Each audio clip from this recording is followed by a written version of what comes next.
En fait, Actual Ultime, il a été mis à l'eau en 2015.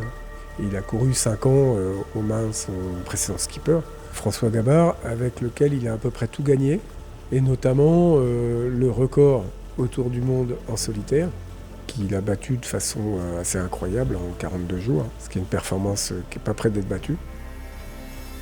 Donc ça fait 2 ans avec le team actuel qu'on a ce bateau-là. Et si je parle du team et pas que de moi, c'est que c'est un vrai travail d'équipe. Un bateau comme ça, c'est quand même un concentré de technologie dans tous les domaines, que ce soit la partie composite, mécanique, électricité, électronique. On est au top de ce qui se fait en matière de voile, de course au large. Il y avait beaucoup à apprendre, ne serait-ce qu'à utiliser le bateau à son potentiel. L'objectif, c'est de présenter, là aujourd'hui dans le bassin Vauban à Saint-Malo, un binôme marin-bateau parfaitement homogène.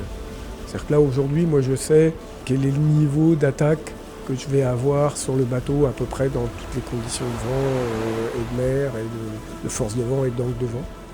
Donc on ne peut pas toujours être à 100%, mais justement en s'entraînant, en ayant bien travaillé, en ayant bien étudié toutes les situations, on s'en approche le plus possible.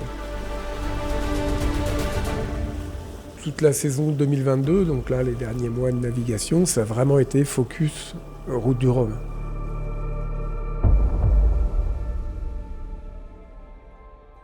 Il y a un premier niveau de crainte qui est la grosse casse, le gros crash. Le truc où tu te poses pas la question, c'est savoir si tu es encore en course ou pas.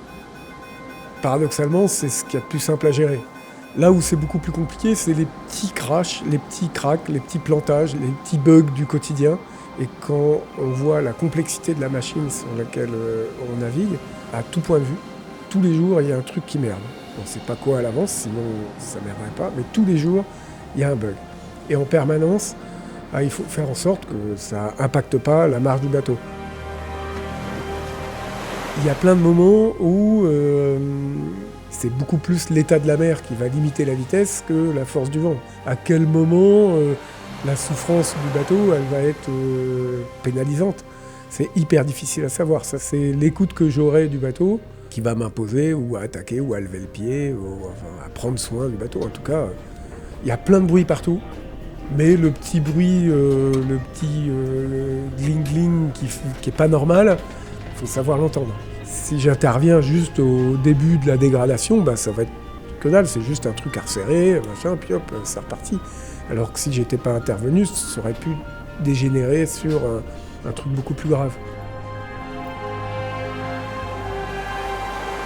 Je fais le métier qui correspond au rêve que j'avais quand j'étais enfant, ado, jeune adulte.